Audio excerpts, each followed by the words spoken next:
Laggan, episode 5 recap. See, the squad falls into a hole. They find a village. The village says that they can't keep some kids, so the kids join Team Gurren after Team Gurren beats up Mech Suit. What did you like? So I like this episode a lot because I like that. There's so much, really. I like the philosophical takes on the different things, and I like that they really sell Kamina as being an asshole in this episode. Kamina's the worst person in this episode. Oh no. He gets really, really based when talking to Yoko throughout the whole thing. He's just sexist pig for 5 minutes straight right at the beginning of the episode. Then he finds a foreign culture and demands that they submit to his way of thinking over and over and over, and insults everyone in their way of thinking and constantly tells them that he's right and they're wrong, and never elaborates on that in any other way other than, I think I'm right and I know I'm right, so you have to be wrong and you must acquiesce to this logic. I also really like how at the beginning of this episode, we'll go more in depth into what's actually going on in this village. So it is tiny, very poor. They have almost no food. Their resources are really limited, and their only access to fresh water seems to be this pool that there is a hole in the wall that a gunman is plugging up so that they don't lose all of their water. And the lead priest knows that if all of this water goes away, there's no way a civilization can survive. So he teaches that this gunman that's plugging a hole is some god so that no one goes near or touches it. And that is something that has to happen for his village to survive. Like, no one can move this thing because if it stays out of the way, they lose all of their water.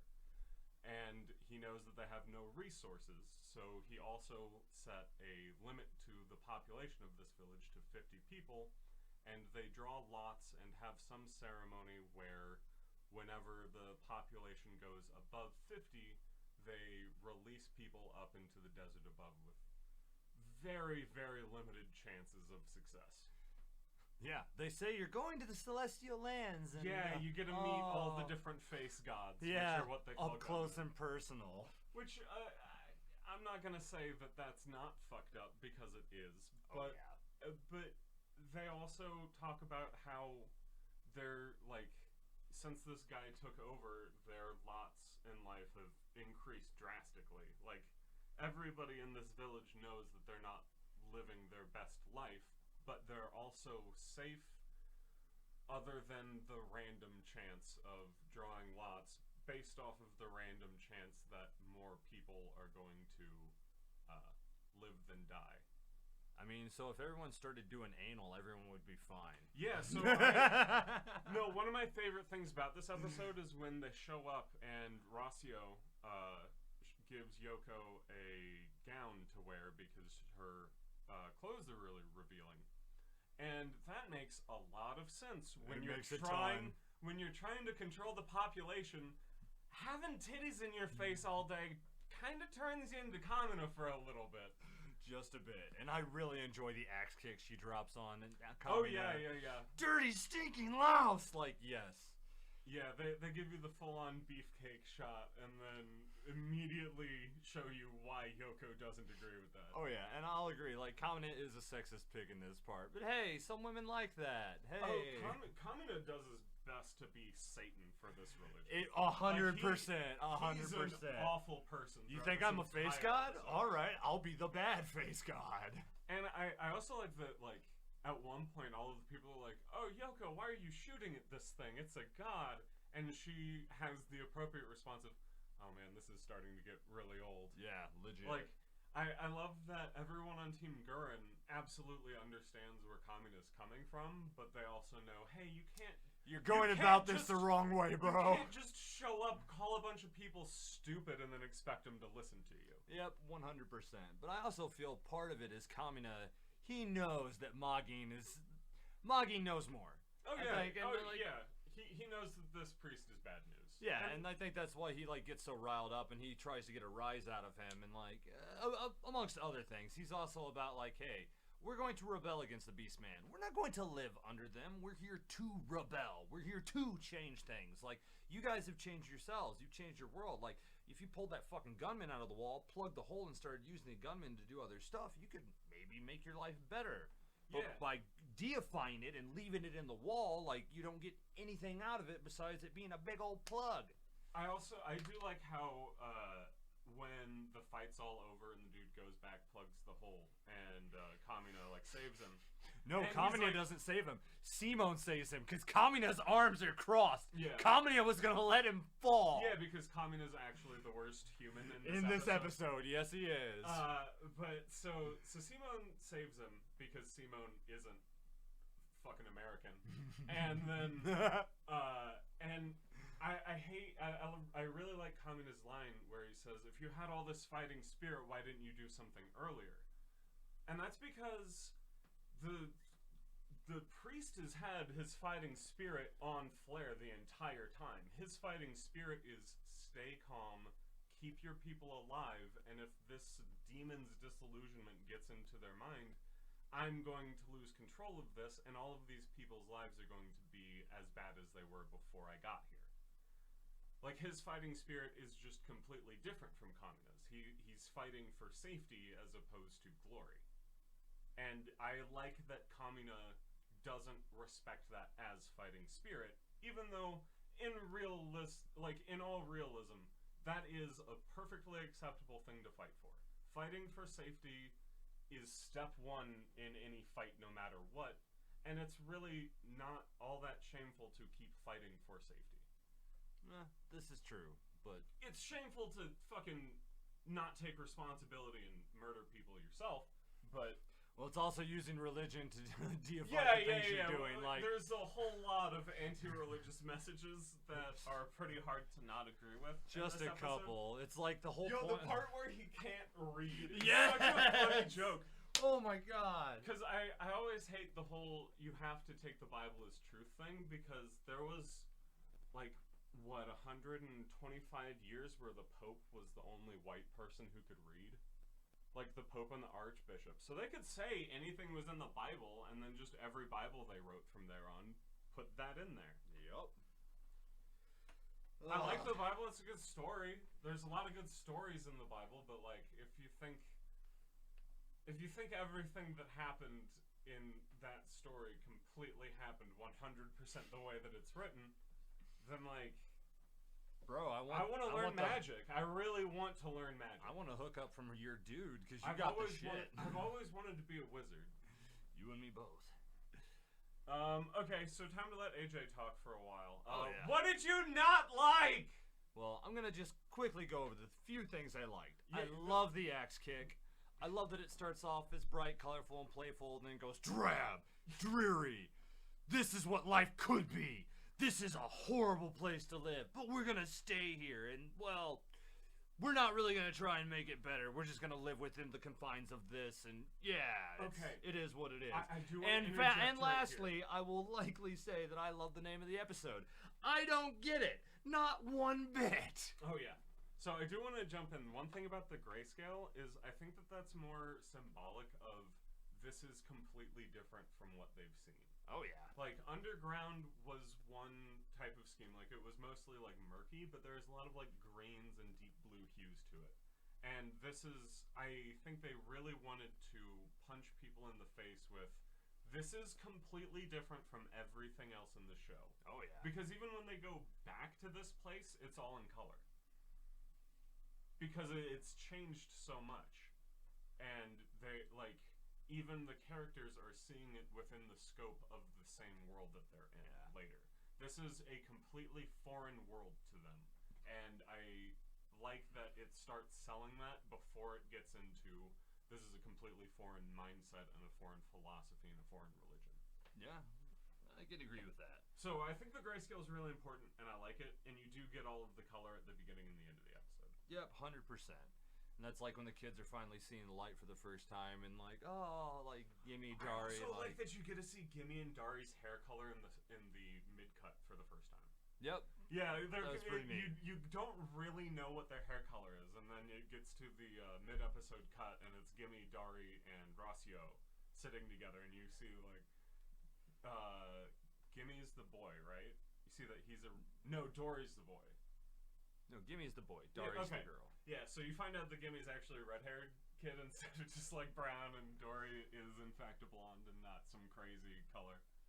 I think that's a good example of the good splash art, whereas last episode was an example of the bad splash art. Yep. I also enjoy how, like, on the opposite end, because normally it's good guys in your first splash art, and then bad guys. And where's Magin at? He's on the second splash art. So Magin's obviously the antagonist of this episode, but no one looks good in this episode. There's no good guys. Because, at best, I mean, I feel like Bunta's always a good guy. Alright, yeah. Bunta and Simone, but they're, like, not in the episode. Like, I also think it's interesting because I guess the good guy in the episode is Rossio. Because he's the one villager that doesn't mind seeing past the god bullshit to go and explore the top of the world. I also like that Rossio is like, oh, if I go with them, this means the population's 49. People's lots get better, and someone can give birth without someone else dying. It's crazy. Taking the blue pill makes the world a better place. Weird. Well, but in a community of people who want to be red pilled. Like, oh yeah, and it's not so much that that's why I have issue with this episode, because I don't think that everyone there would want to be the red pill. Maybe I think not that Magin just browbeats him so much with it that it is what it is. But someone who just had triplets isn't gonna want to go jump in a fucking gunman and go save 100% the surface so that they can go live there. 100%, but not everyone's gonna want to do that. But at the same point, they're all thinking that, oh, these things are gods. Like, we like are owned by them. We can't do, like, no. Like, let them know that they're beastmen. Let them know that, hey, the surface really sucks dick. But and we should go up there and we should explore it a little bit, because, like, on a low-key scale, like, if you can actually get out and get into the desert and get some food out of the desert, like, yeah, it's a risk.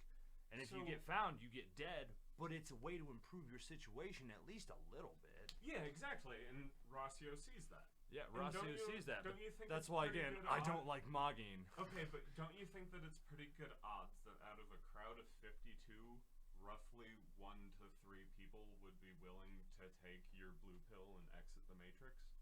Like, so, out of that 52, you're including children who don't get a choice because they're not going to leave their parents. And you have new parents who aren't ever going to make that choice because the red pill means safety, and the red pill means my kids have safety, so they get to make this choice later on in their own lives. Well, again, and it's also how you're viewing the pills. Like, you're viewing the pill as, like, go up to the surface, do this. I'm saying to Magin...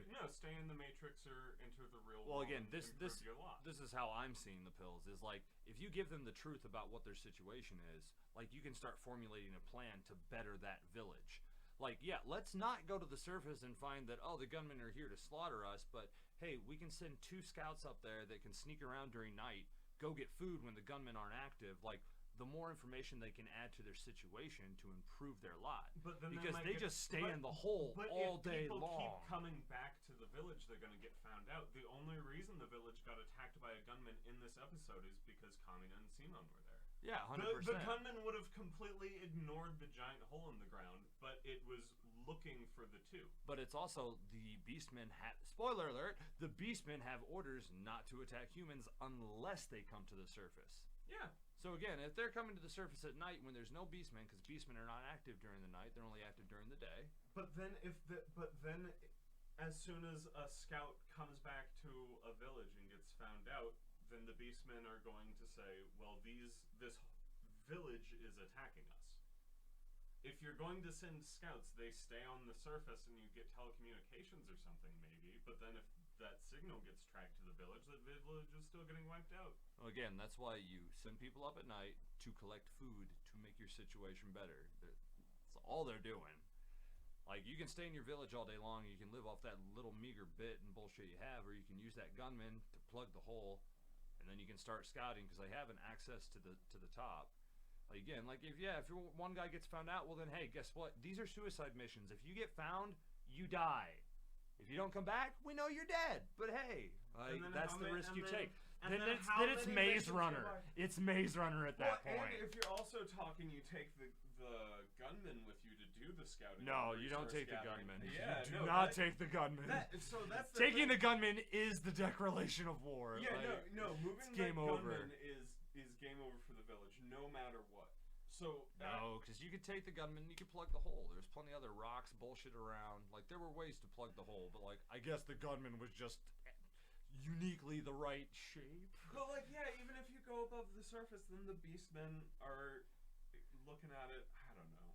Yeah, things you disliked. Yeah, just it's just a bad situation for everybody. Moggin's freaking face. These villages are bad.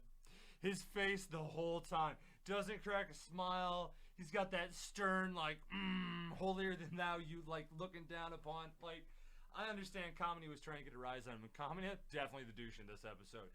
He's douche-loose. I think that's why they started off the episode with him getting shot with meatball bullets. Yeah. Which I'm surprised that wasn't high on your dislike list. The electric gun fires rubber meatball bullets?